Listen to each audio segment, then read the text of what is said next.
우리 찬양대에 찬양을 들으니까 어디 개울가를 예수님 손잡고 졸랑졸랑 걸어간다는 그런 생각이 들었습니다.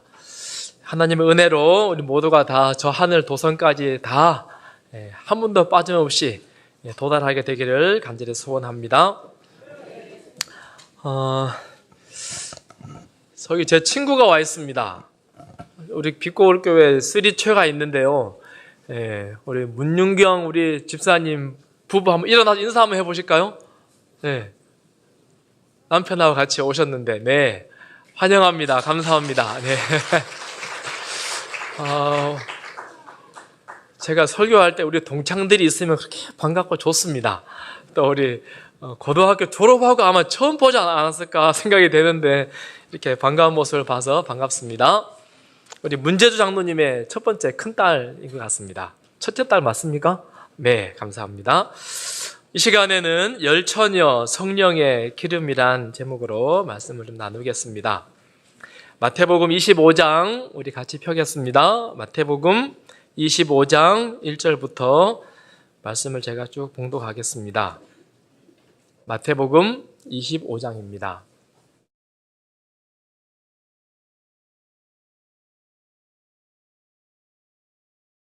마태복음 25장 1절 그때에 천국은 마치 등을 들고 신랑을 맞으러 나간 10처녀와 같다 하리니 그 중에 5은 미련하고 5은 슬기 있는 자라. 미련한 자들은 등을 가지되 기름을 가지지 아니하고 슬기 있는 자들은 그릇에 기름을 담아 등과 함께 가져갔더니 신랑이 더디옴으로 다 졸며 잘세. 밤중에 소리가 나되 보라 신랑이로다 맞으러 나오라 하매 이에 그 처녀들이 다 일어나 등을 준비할세.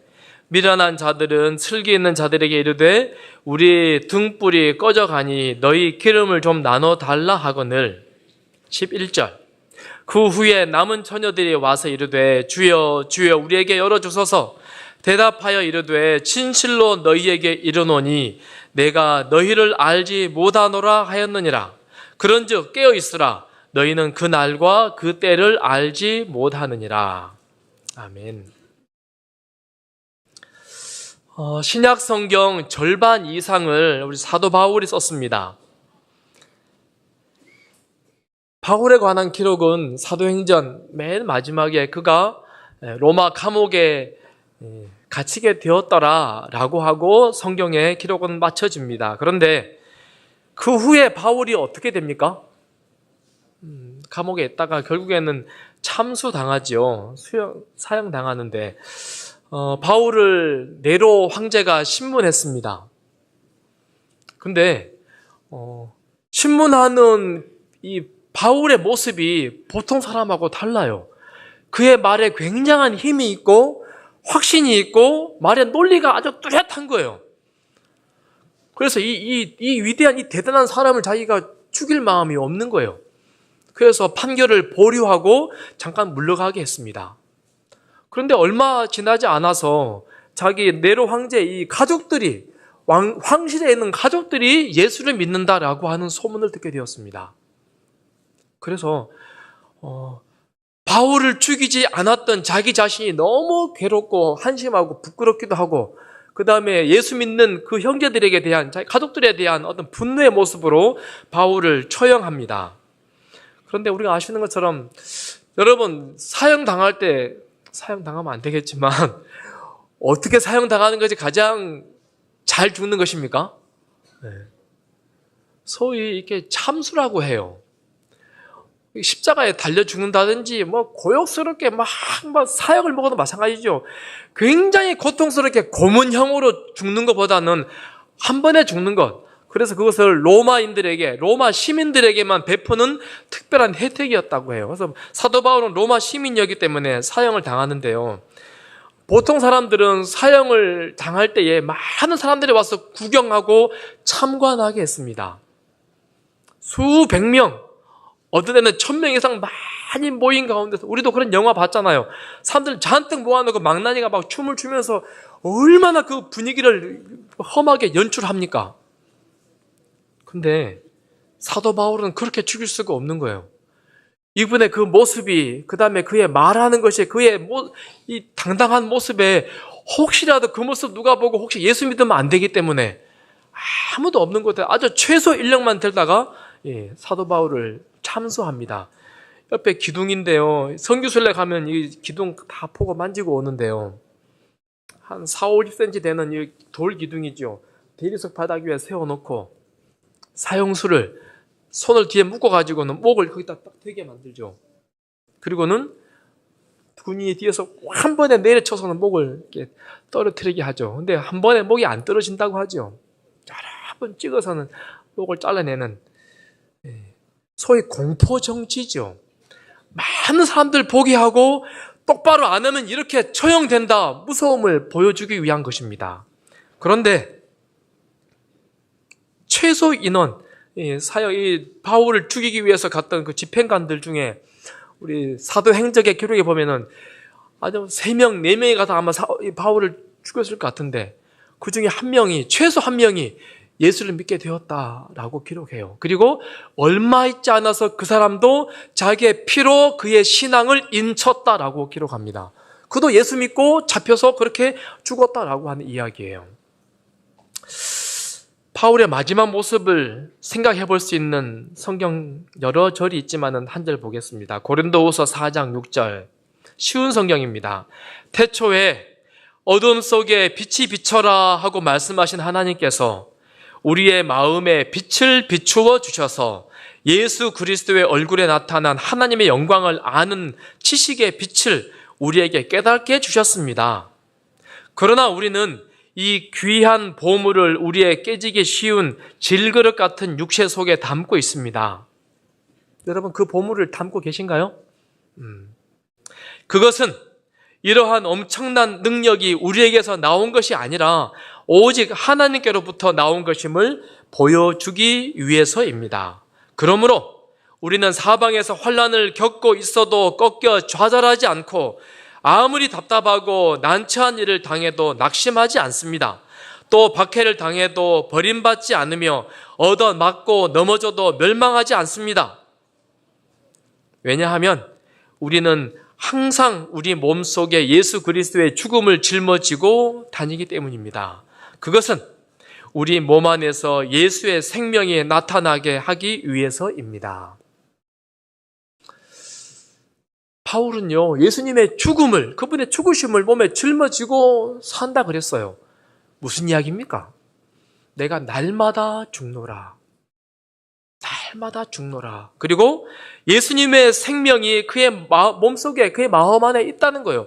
나는 날마다 죽노라. 나는 죽지만, 그러나 그분께서 나를 부활시켜서 예수님께서 생명의 부활로 인도하신 것처럼 나도 그 생명의 부활에 참여하겠다라고 하는 그런 확신이 그에게 있었습니다. 그래서 어디를 가도 바울은 두렵지 않았습니다. 예수님의 죽음을 그는 짊어지고 살기 때문에, 그리고 그는 영광스럽게 부활한다라고 하는 그런 믿음의 확신이 그에게 단호하게 있었기 때문에 어떤 고통도 어떤 아픔도 그에게는 두렵지 않았습니다. 그래서 사형 집행관들이 그의 목을 내려치는 그 순간에도 그의 얼굴에는 환한 빛이 감돌았습니다. 하늘에 말할 수 없는 평화가, 그 누구에게도 볼 수 없는 그 평화가 그의 마음속에, 그 얼굴 속에 비쳐 흘렀다라고 하는 거예요. 사도행전에 이렇게 말합니다. 바울은 하늘의 분위기를 지니고 다녔다. 그와 교제한 사람들은 모두 그의 그리스도와의 연합의 감화를 느꼈다. 자신의 생애로 그가 선포한 진리를 몸소 솔선수범하는 것은 그의 설교에 능력을 부여하였다. 참 아름다운 문장 아닙니까? 바울은요, 어디를 가도 뭘 담고 살아요? 하늘의 분위기가 그의 모습에서 흘러나왔다는 거예요. 그리고 누가 봐도 저 사람은 예수님과 함께 사는 사람, 그리스도와 연합한 사람이라고 하는 그 감화가 풍겨나왔다라고 이야기합니다. 바울이 말합니다. 내가 또 이 고난을 받되 부끄러워하지 아니함은 내가 믿는 자를 내가 알고 내가 또한 의탁한 것을 그날까지 그가 능히 지키실 줄을 확신함이라. 바울은요, 나는 예수님을 안다. 나는 하나님을 안다. 100%, 1000% 그분이 어떤 분인지 나는 안다. 그리고 아무리 내가 죽는다 할지라도 하나님은 나를 너무나 소중하게 여기신다라고 하는 그 확신이 그에게 있었습니다. 이 순간 그가 눈을 감지만, 바울이 눈 감으면 바울의 시간은 멈추지요. 그러나 우리가 아는 것처럼 눈을 감는 순간 시간은 멈추지만 1초 뒤에, 0.5초 뒤에 그가 다시 눈을 뜰 거예요. 그날이 무슨 날입니까? 예수님 재림하시는 날, 영광 중에 환하게 그를 맞이하시는 그 예수님을 그는 믿음으로 보고 있는 거예요. 천천만만의 천사들이 그 앞에 오고 온 하늘이 영광의 찬양이 울려 퍼지는 그 소리를 그가 들으면서 마지막 순간을 맞이하는 거예요. 그의 얼굴이 어땠을까요? 하나님께서 너무너무 행복한 모습으로 그는 그 처형 현장에서 그의 칼을 보지 않고 하나님을 바라보면서 그가 그의 마지막 순간을 맞이하는 것입니다. 예수님의 재림의 마지막 순간에 온통 마음이 다 집중되어 있는 것입니다. 우리 성경이나 예언의시나 말고 일반 책에 보니까는 기록에 의하면 바울이 마지막에 세 마디를 외쳤다 그래요. 뭐라고 외쳤을까요? 오 나의 그리스도시여, 오 나의 그리스도시여, 오 나의 그리스도시여. 누구를 보고 있는 거예요? 마지막 시간에 지금요. 영광 중에 재림하시는 그 예수님의 모습을 그가 다 믿음으로 바라보고 있는 거예요. 칼을 내려치는 그 사형 집행관들이 뭘 보겠습니까? 이 사람이 지금 무엇을 믿는가? 그의 마음속에 뭐가 있는가? 정말 하나님이 계시는가? 그의 마지막 모습을 보고는 그들의 마음속에 울림이 있는 거예요. 그리고 그 중에 최소 한 명 이상이 바울이 믿는 그 하나님이 누구인가 궁금한 거예요. 그리고 하나님을 찾게 되고 바울이 믿는 그 하나님을 그도 신실하게 믿게 되었다라고 하는 것입니다.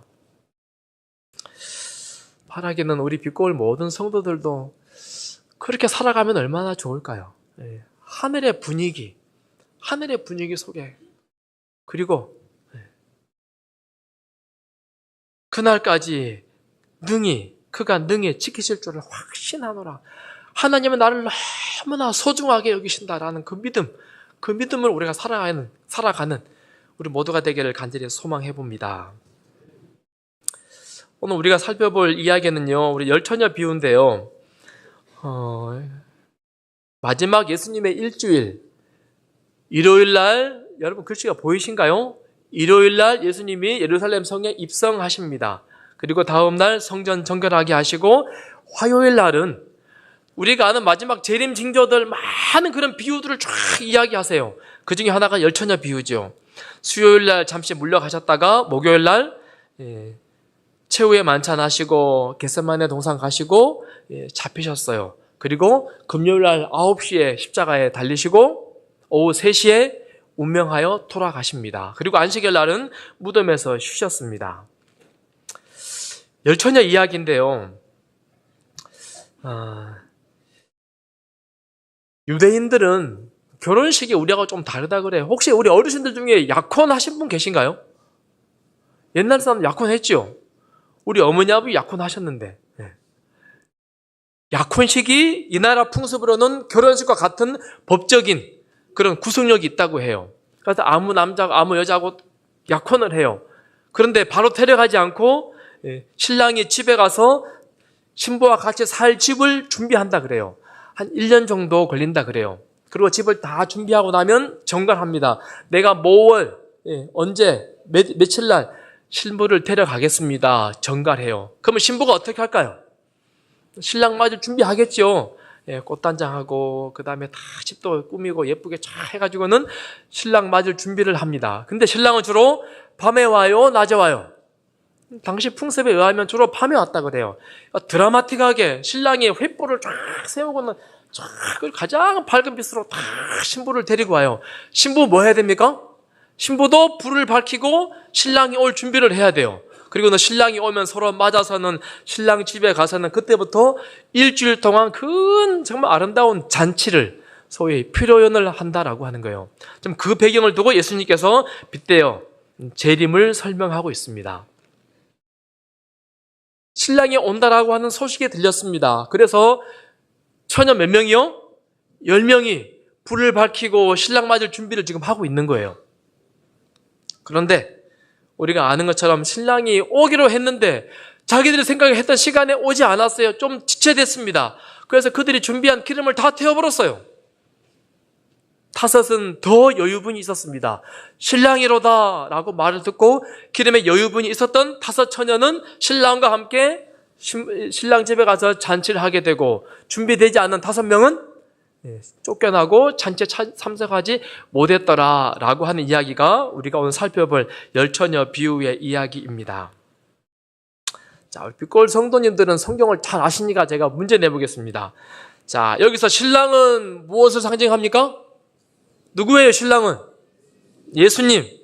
그러면 신랑을 기다리는 처녀들은 누구를 상징할까요? 누구요? 뭐라고 들리긴 하시는데, 재림을 기다리는 사람들, 신랑 되시는 예수님을 기다리는 사람들을 처녀들이라고 하죠. 우리는 다 누구예요? 이 비유 가운데 처녀들이에요. 예수 안 믿는 사람들 이야기하는 거 아니에요. 빛골교회 우리를 두고 지금 이야기하는 것입니다. 자, 처녀들이 등을 들고 있어요. 등은 무엇입니까? 하나님 말씀을 상징하지요. 그래서 주의 말씀은 내 발의 등이요. 우리는 다 성경 갖고 오셨습니다. 성경 안 갖고 오신 분도 계시죠.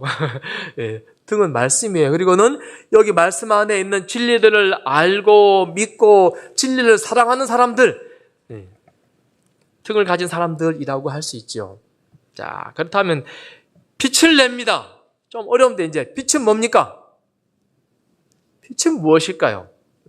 착한 행실이죠. 그래서 마태복음에 너희 빛이 사람 앞에 비추게 하여 그들로 너희 착한 행실을 보고 하늘에 계신 너희 아버지께 영광을 돌리게 하라. 빛은 뭐예요? 착한 일, 선한 일. 그래서 우리가 예수님을 기다리면서 말씀을 보고 말씀 속에서 하라는 대로 사람들에게 선한 일, 봉사들을 열심히 하는 것입니다. 다르게 말하면 목마른 사람들에게 물도 떠다 주고 추운 사람들에게 옷도 갖다 주고 감옥에 갇힌 사람들에게 어떻게 하는 거예요? 찾아가서 위로도 하고 따뜻하게 손도 잡아주고 그런 일을 한다라고 하는 거예요. 누가요? 예수님을 기다리는 사람들이 그런 빛을 비춘다라고 하는 거예요. 좀 더 나아가서는 영혼이 갈기갈기 찢기고 심한 갈증이 있는 그런 사람들, 상한 마음이 있는 사람들 찾아가서 말로 위로해주고, 그 다음에 정말 좌절한 사람들 어떻게 하는 거예요? 예수님이 계십니다. 그분이 우리의 희망이십니다. 예수님을 소개해주고 마음의 희망의 불꽃을 피우게 해주고 그런 일 하는 것을 빛을 비춘다라고 이야기하는 겁니다. 자, 그렇다면 여기 나와 있는 이 기름은 무엇입니까? 기름은 뭐죠? 성령이라고 하죠. 그래서 스가랴 4장에 보니까는 한 그림이 나오는데요. 말씀을 읽지는 않겠습니다. 감람나무가 두 그루 있고 그 사이에 큰 그릇이 있고 그릇에게 줄이 달렸어요. 그래서 7개의 등불이 감람나무에서 나오는 기름들이 공급되어서 불을 환하게 밝히는 모습을 보여줍니다. 그리고 나서 하나님께서 말씀하시기를 만군의 여호와께서 말씀하시되 이는 힘으로 되지 아니하며 능력으로 되지 아니하고 오직 나의 영으로 되느니라. 나의 영이 뭐예요? 성령을 말하는 것이죠. 그래서 불을 밝히는 것은 등이 좋아서도 아니고 무엇이 좋아서가 아니고 오직 뭐에 의해서요? 하나님의 영, 성령에 의해서 불이 환하게 밝힌다라고 지금 말씀하고 있습니다. 다시 말해서 기름은 성령을 상징합니다. 그런데 우리가 잘 아시는 것처럼 10명 모두 누가 봐도 괜찮은 성도들입니다. 왜요? 누굴 기다리고 있어요? 신랑을 기다리고 있어요. 그리고 다 하나님 말씀을 가졌습니다. 진리를 가졌어요. 예수님을 믿으면 그 누구라고 할지라도 죄의 용서를 경험하고 영원한 생명을 얻습니다. 예수님을 믿으면 가정이 변화되고 정말 우리가 행복하게 살 수 있습니다 라고 하는 진리를 믿고 그 진리 안에 있기를 원하는 사람들이에요. 그리고 10명 모두 초청장을 받았습니다. 그리고 10명 모두 같이 모여서 누굴 기다려요? 신랑을 기다려요. 같이 모여서 뭐 할까요? 노래도 부르고 봉사도 하고 성령 통독도 하고 같이 놀러도 다니고 행복하게 지내는 거예요. 차이점이 있다면 뭐가 차이예요? 여분의 기름이 곧 다섯 처녀의 서로의 차이라고 하는 것이죠. 오늘 그 차이가 뭘까 한번 생각해 보는 시간을 갖고 싶습니다. 제가 저지난 시간에 잠깐 언급드렸지만은요, 이 기름, 이 성령이 있는지 없는지는요, 자기만 알아요. 옆 사람들은 몰라요. 내 안에 성령이 계시는가? 성령께서 나에게 조용히 속삭이시고 그분과 내가 긴밀하게 친하게 잘 지내는가 안 지내는가는 다른 사람은 아무도 몰라요. 누구만 알아요? 자기만 아는 것이다 라고 했습니다. 그렇다면 이 성령의 기름을 잘 준비하는 게 뭘까? 어떻게 하는 것이 성령의 기름을 잘 준비하는 것인가? 이 시간 두 가지만 좀 살펴보겠습니다. 미련한 처녀로 대표된 계급은 외식하는 자들이 아니다. 그들은 진리를 존중히 여기고 진리를 옹호해 왔으며 또 진리를 믿는 사람들에게 매혹되었다. 그러나 저희는 성령의 역사에 순종하지 않았다. 그들은 주저하지 아니하고 말씀은 받았으나 그 말씀의 원칙을 실천하지 않았다. 그 말씀의 가마력은 순식간이었다. 다르게 말하면 성령의 기름은 어떻게 채우는 것인가? 하나님께서 말씀하실 때에 그 말씀에 순종하는 것이 말씀의 성령의 기름을 채우는 것이다 라고 하는 것입니다. 성령께서 우리에게 계속 속삭이십니다. 이렇게 하자. 이렇게 해야 한다. 성령께서 가끔 여러분에게 속삭이시는가요? 마음속에 양심에 우리의 울림을 주세요. 그리고는 성경의 말씀을 통해서 우리에게 계속 깨달음을 주세요. 그럴 때 내가 순종하겠습니다 하고 순종하면 그것이 성령의 기름이 채워지는 거예요. 그러나 거절하면은 뭐라고요? 기름이 채워지지 않는 거예요. 계속 기름이 흘러나가 버리는 것이다 라고 하는 거예요. 여러 가지 우리가 예를 들어볼 수 있겠습니다. 우리가 먹는 것, 우리가 마시는 것, 우리가 날마다 출입하는 장소들, 우리가 계속 관심을 갖는 것, 우리의 취미활동, 많은 것들에 의해서 가끔 우리 마음의 양심에 울림이 있어요. 이렇게 해야 돼. 그렇게 하면 안 돼. 이 길로 가야 돼. 라고 하는 성령의 음성이 우리 마음에 들려요. 그런데 그 음성에 순종하지 않으면 성령의 기름에 채워지지 않아요. 흘러가 버려요. 그리고 그 다음에 두 번, 세 번 반복되고 나면 이제 음성이 들리지 않습니다. 성령의 기름이 흘러봤자 의미가 없는 거예요. 어떤 때는 우리가 중요한 결정을 내려야 합니다. 순결하라. 정직하라. 선을 행하라. 봉사해야지. 우리 마음의 양심에 혹은 성령의 음성이 들려요. 그때 어떻게 하는 거예요? 그 음성에 순종하면 성령의 기름이 채워지는 거예요. 그러나 순종하지 않고 흘러가 버리면 한 번 흐르고 두 번 흐르고 세 번 흐르다가 같은 상황이 나면요, 이젠 더 이상 양심에 성령의 음성이 들리지 않는 것입니다. 끊임없이 우리에게 손해가 있다 할지라도 의로운 일을 선택하고 정직한 일을 선택하고 하나님께서 기뻐하시는 일을 선택하는 우리 빛거울교회 모든 성도들이 되기를 간절히 소원합니다. 그것이 슬기로운 처녀예요. 미련한 처녀는요, 진리는 가졌어요. 등은 가졌어요. 말은 참 잘합니다. 그러나 그의 마음에 울리는 대로 하지 않으면 기름이 채워지지 않는 삶을, 그런 성도의 삶을 그들이 살아낸다라고 하는 거예요. 에스겔서 33장에 이런 말씀이 있습니다. 백성이 모이는 것 같이 내게 나오며 내 백성처럼 내 앞에 앉아서 내 말을 들으나 그대로 행하지 아니하고 이는 그 입으로는 사랑을 나타내어도 마음으로는 이익을 따름이라. 그들은 내가 고운 음성으로 사랑의 노래를 하며 음악을 잘하는 자 같이 여겼나니 내 말을 듣고도 행하지 아니하거니와. 뭐라고요?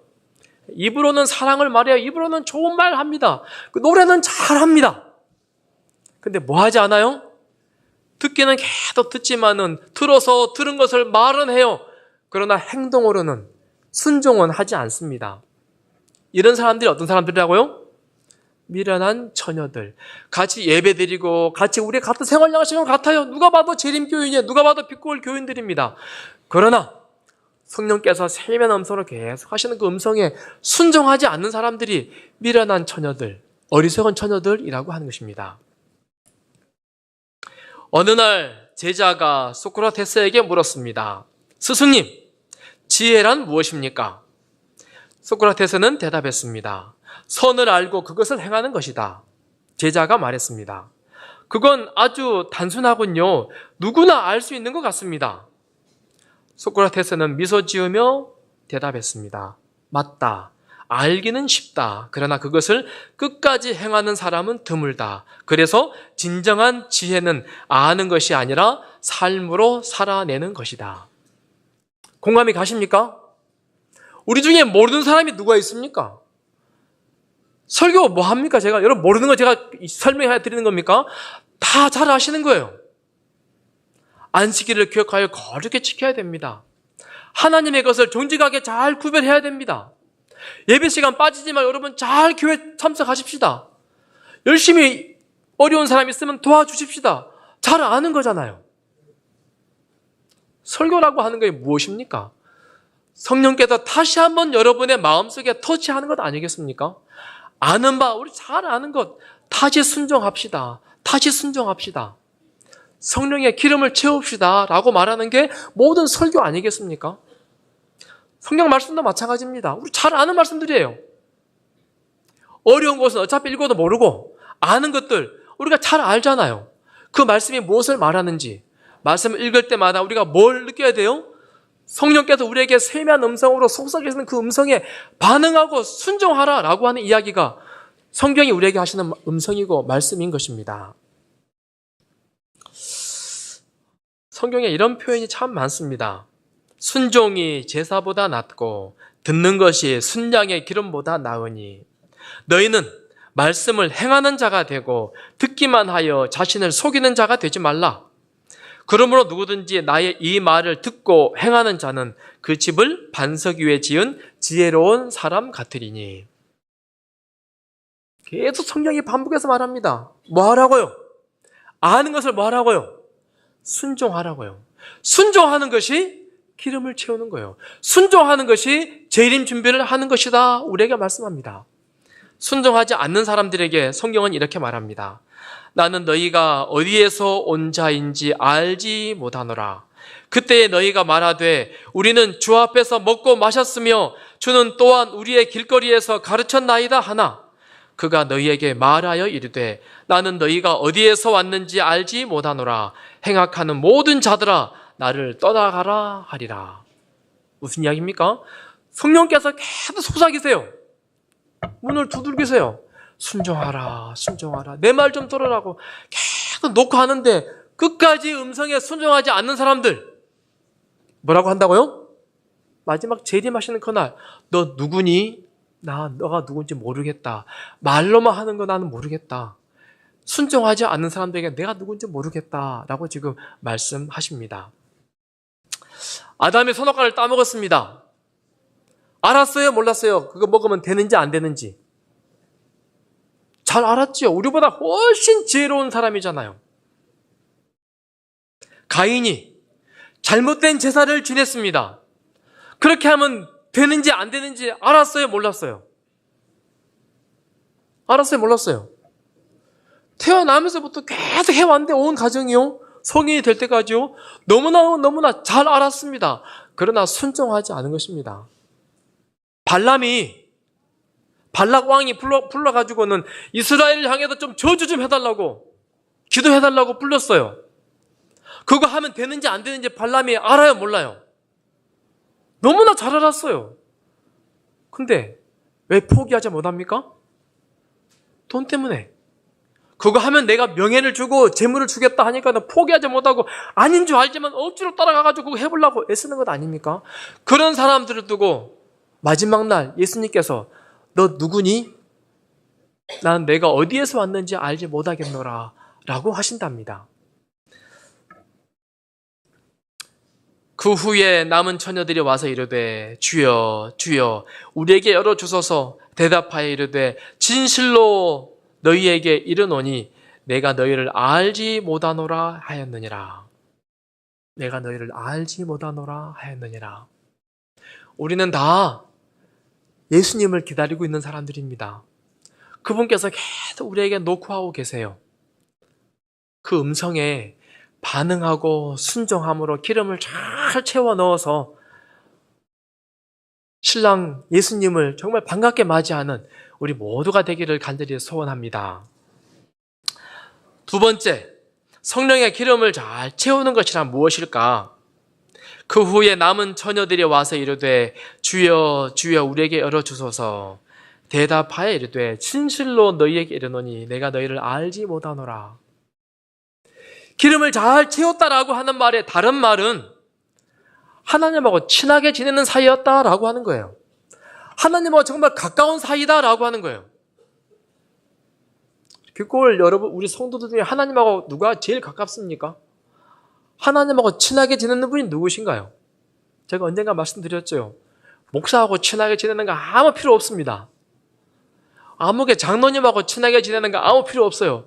뭐가 제일 중요해요? 누구하고 친하게 지내는 거? 하나님하고 친하게 지내는 거. 어떻게 하면 하나님하고 친하게 지낼 수 있을까요? 어떻게 하면?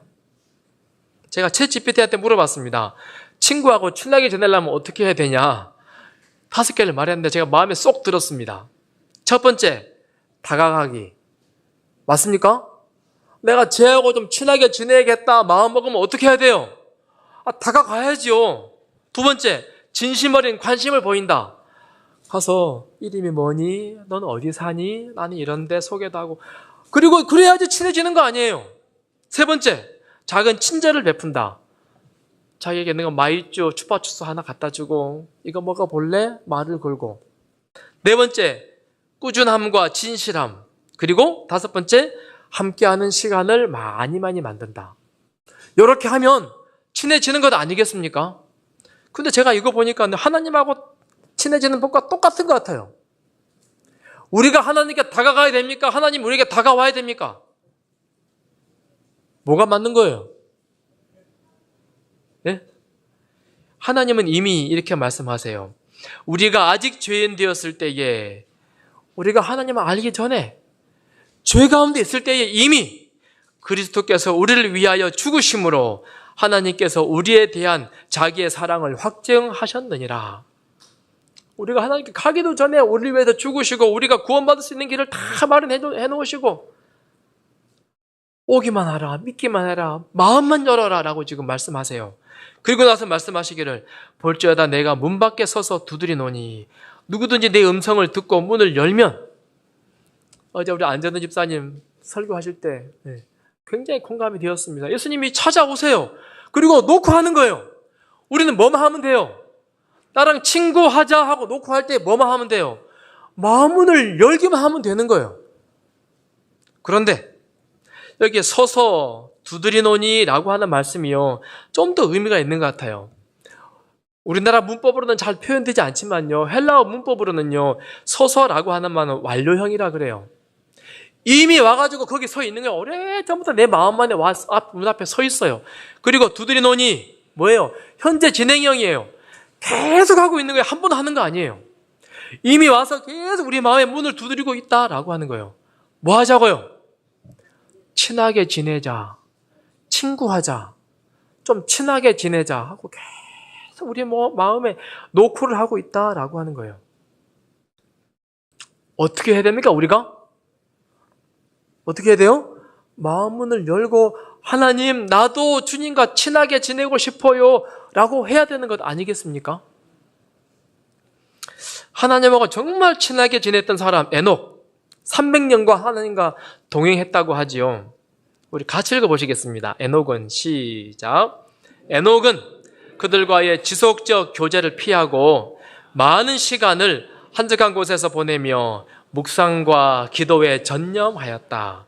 이와 같이 그는 주의 뜻을 실행하려고 그것을 더 분명히 알고자 주의 앞에 기다렸다. 그에게 있어서 기도는 영혼의 호흡이었으며 그는 바로 하늘의 분위기 가운데서 살았다. 저는 이렇게 살고 싶습니다. 많은 시간을 한적한 곳에, 소위 골방에 혼자만의 시간을 갖는 거예요. 그리고 묵상과 기도에 전념하였다. 지금 뭐 하는 거예요? 하나님하고 친하게 지낸 시간 아닙니까? 하나님하고만 단둘이 보낸 시간을 그는 많이 가졌다는 거예요. 그러니까 하나님하고 친해지지요. 그러니까 하나님하고 300년 동안 동행하는 것이죠. 이와 같이 그는 주의 뜻을 행하려고, 그리고 그것을 더 분명히 알고자 주의 앞에서 기다렸다. 오래오래 하나님 앞에 머리를 조아립니다. 기도는 영혼의 호흡이었고 하늘의 분위기 가운데 살았다. 사실 제가 평생의 소원입니다. 이렇게 사는 것이. 하나님하고 정말 친하게 지내고 싶습니다. 많은 시간을 하나님하고 묵상하고 기도하는데 전념하고, 기도가 호흡이 되는, 계속 하나님하고 도란도란 이야기하고 또 이야기하고 또 이야기하고, 그래야지 하나님이 나 너 알아 라고 하는 것 아니겠습니까? 하나님의 벗이라고 하는 아브라함, 성경에 아브라함이 하나님의 벗이었다라고 한, 하나님의 친구였다라고 하는 이야기가 참 많지요. 아브라함도 마찬가지입니다. 하나님의 벗 아브라함은 우리에게 훌륭한 모본을 보여주었다. 그의 생애는 기도의 생애였다. 전에 말씀드렸죠. 우리 문창일 선생님 은퇴하는데 제 마음에 울림이 있었어요. 마지막 퇴고사 하시면서 우리 집사람, 그 사모님은 취미가 뭐라고 했죠? 취미가 기도입니다. 휴도 때도 기도합니다. 또 기도하고 또 기도하고 계속 기도합니다. 우리 집사람이 저한테 그렇게 말해줄까요? 여러분, 아내가, 배우자가 우리 남편은 기도가 취미예요. 우리 집사람은 기도가 취미예요. 그런 이야기를 좀 들으면 얼마나 좋겠습니까? 하나님하고 친한 이야기 아닙니까? 아브라함은 그런 사람이었답니다. 그의 생애는 기도의 생애였다. 그는 장막을 치는 곳마다 그 근처에 제단을 세우고 장막에 유하던 모든 사람들을 불러 조석으로 희생 제물을 드렸다. 기도가 취미요. 그리고 장막을, 텐트를 계속 옮겨 다니는 유목 생활을 하잖아요. 옮길 때마다 제단을 쌓아요. 그리고는 주변에 있는 사람들을 다 불러다가 아침 저녁으로 계속 제단을 쌓고 같이 예배 드립시다. 같이 제단을 쌓읍시다. 같이 제사 지냅시다. 라고 했다는 것입니다. 하나님과 만나기 위해서 그 만나는 시간들을 계속 확보하고 그 시간을 계속해서 그가 유지해 나갔다라고 하는 거예요. 이런 사람이 성령을 채우는 사람이에요. 성령이 마음속에 가득 넘치는 사람입니다. 하나님하고 친한 사람. 여러분, 하나님과 친하신가요? 교회에 와서만 잠깐 기도하는 것, 그게 혹시 우리 기도의 전부인 분 혹시 계시지 않습니까? 정말 하나님과 친하면 좋겠습니다. 제가 시골에서 그런 모습 참 많이 봤는데요. 똑같은 나무이지만은 어떤 과일은요 훨씬 크고 훨씬 색깔도 빨갛고 예쁘고 훨씬 맛도 있어요. 똑같은 나무이지만 어떤 과일은요 볼품도 없고 찌그러져 있고 빨갛지도 않아요. 새파래요. 시간이 지나도. 그리고는 먹어보면 맛도 없어요. 차이가 뭐죠? 무슨 차이예요? 걸음 똑같이 했어요. 똑같이 약 쳤어요. 뭔 차이예요? 햇볕하고 얼마나 가까운가 차이 아닙니까? 똑같은 빛과 이 나무지만은요, 햇볕과 많이 가까운 하나님과 많은 시간을 보내는 사람들은요, 성령 충만한 사람이 될 것입니다. 그리고는 서두에 소개시켜준 것처럼 그 빛을 많은 사람들에게, 더 많은 사람들에게 빛을 많이 비추는 사람들이 될 것입니다. 개인적으로 어제 우리 아이들에게 제가 그런 이야기를 했는데요. 우리 아이들 보면 시간만 있으면 유튜브, 핸드폰 이거 보고 있어요. 얘들아, 성경 보니 니들? 얘들아, 니들 기도하냐?